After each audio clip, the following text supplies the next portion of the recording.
Watch this video until the end and listen to this important message. Dear brothers and sisters, many diseases are caused by intergenerational ties, also known as curses. Today we will discuss physical illnesses that arise from the soul due to these curses. Human beings have two natures, physical and spiritual. When we harbor hatred or resentment towards someone, we are no longer okay with God, and our relationship with Him is severed. Satan then enters to dominate our spirit, and we begin to sin more, leading to more weakness and evil domination. As a result, many diseases are spiritual, such as cancer in those who harbor hatred, or a woman who ends her pregnancy and develops cancer of the uterus, ovaries, etc. However, not all diseases are spiritual, and many are caused by bad lifestyle choices, diet, or not taking care of our bodies. Nonetheless, 70% of physical diseases come from the soul, according to many scientists in our church. For example, a woman with asthma was healed when she visited Father Dario Betancourt, who discovered that the root of her problem was hate towards her ex-husband. When she forgave him and removed the chains of hate and resentment from her heart, her asthma disappeared. This illustrates the importance of having a healthy spirit for a healthy body. Many years ago, I visited a doctor for inflammations in my colon. I met a doctor who was like a man of God, and we went together to preach. I visited him as a friend, and I told him that I couldn't stand the inflammation in my stomach and my colon. He looked into my eyes and told me that I seemed worried. I replied that I was paying for a very difficult economic crisis, and I had a lot of worries. He told me that the best medicine was to calm down,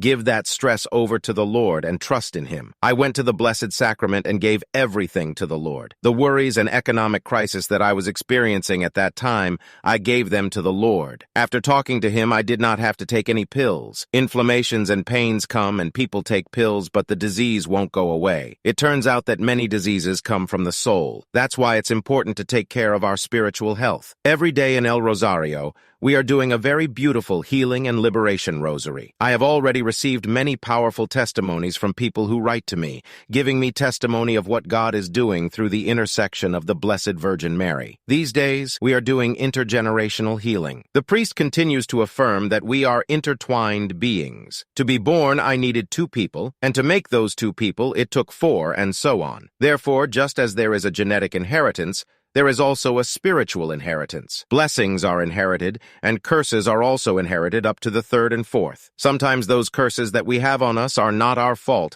but because of the sins that our ancestors committed. St. Paul says in the Word of God that the sin of the flesh remains in the flesh. It is understood to remain in the generations in children. Sometimes those curses that we have on us are not our fault, but because of the sins that our ancestors committed, and we do not know it. The bad things that we commit, those consequences will fall on our descendants. In the last video, I was talking about how we confess the sin, but not the consequences of that sin. For example, the one who commits adultery goes and confesses and says, "Father, I am sorry that I was with a married woman." He committed adultery, but he is not sorry that he left children suffering because he abandoned his wife and left her going through needs. He left some children enduring hunger, a family destroyed, and the damage that this sin caused. Many times we do not confess or heal them. So what remains to be done is the big question. Brother, what do I do? I'm going to learn this week in the videos that I'm going to be putting together. What's left to do is to cut those curses that I will be talking about in the following videos. I will talk about the word curses that also bind, because in order to know what we are going to cut, we must first know what to cut. That is why this series of videos is important. Today, for example, we learned that the diseases we have can be the consequence of curses due to our own sins. Those sins have consequences for future generations, just as the sins of our ancestors brought curses on us or our children sometimes. I have seen how in a family, many die of cancer, and generally, cancer is in the same part of the body. This is already a chain, and it becomes an intergenerational curse, a product or consequence of some sin that was committed, and that must be cut in the bud. I have seen how the loss of life can repeat itself in families, such as a son taking his own life or dying in a tragic accident. I have also witnessed families with unsuccessful marriages, all due to patterns that have been passed down from previous generations. The son marries, it fails, and then the next son marries, and it fails again, creating a cycle of failed marriages. It's important to recognize these patterns and learn how to break free from them. In the following videos, we will continue to explore the topic of generational curses and how to overcome them. The healings that have been witnessed are truly remarkable, and we hope to share these testimonials with you. Please help us spread the word by sharing these videos with your networks and giving us a like. Don't forget to subscribe to our channel Tabernacle of Love and activate the notification bell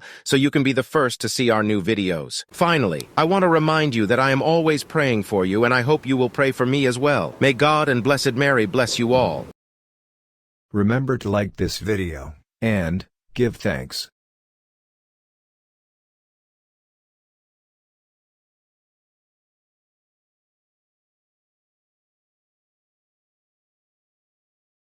Watch this important message right now.